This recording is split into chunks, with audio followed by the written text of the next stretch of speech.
This is Brazilian Jiu-Jitsu pre-World War II Judo? Now we know that Brazilian Jiu-Jitsu went to Brazil by the way of a man by the name of Maeda.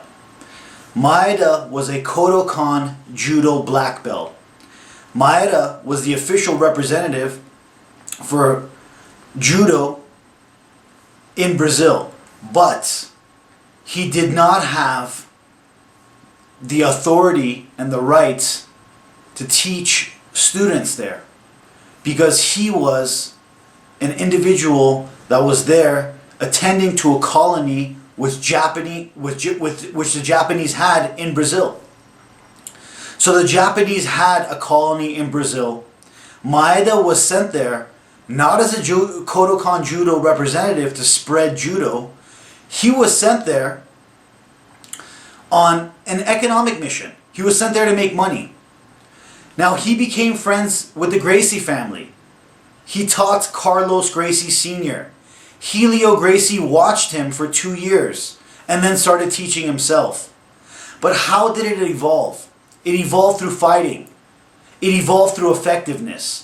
Martial arts can only be tested by its effectiveness. And that's why I said earlier that Wing Chun is ineffective, because it has to be tested in real combat. Judo, which became Brazilian Jiu-Jitsu, was tested in real combat. Brazilian Jiu-Jitsu became BJJ by being tested in real combat, by being tested in the ring. But why was it effective? It was effective because it evolved from the samurai art of Japanese Jiu-Jitsu. Japanese Jiu-Jitsu went on to become Judo because Japan was going through a modernization period. Jiu-Jitsu had developed, Japanese Jiu-Jitsu had developed a reputation of being something of, could be called a bully art. People were using it to street fight because it was effective. So what happened was that jigoro kano, which specialized in a particular school of Jiu-Jitsu, which its specialization was throwing. Why throwing? The Japanese wore armor in combat.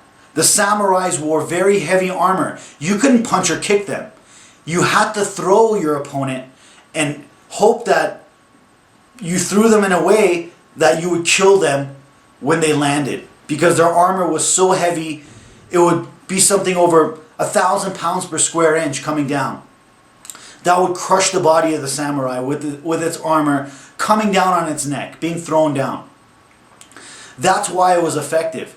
So when it went on to become Judo through jigoro kano took the most effective techniques from the most effective styles of Japanese Jiu-Jitsu and brought them together into one family and called it Judo. Instead of Jiu-Jitsu, Ju meaning soft or pliant or flexible, Jitsu meaning techniques, he turned it into Judo.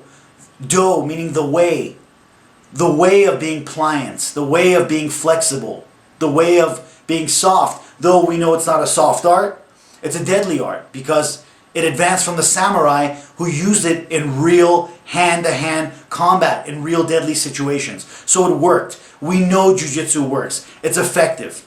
Its effectiveness cannot be disputed. So when it went on to become Judo, it carried on its effectiveness minus some of the more dangerous techniques which could not be practiced in real time.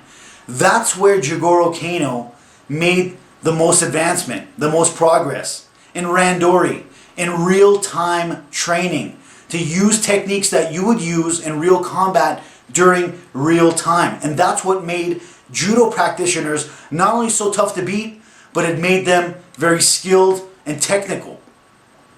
So when the Tokyo Police Department held a competition to see which style it would use, all the judo practitioners defeated the jiu-jitsu practitioners. And the reason was the jiu-jitsu practitioners were focused not on randori, which was real-time sparring. They were focused on kata. They were focused on a pre-arranged set of techniques that were practiced over and over again in order to train muscle memory.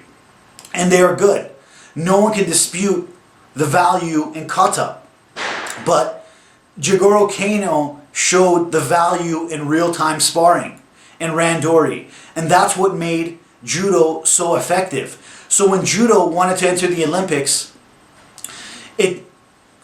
up until the time it was entering the Olympics, the focus of Judo had actually become Newaza. The focus of Judo had become ground grappling and ground submission techniques.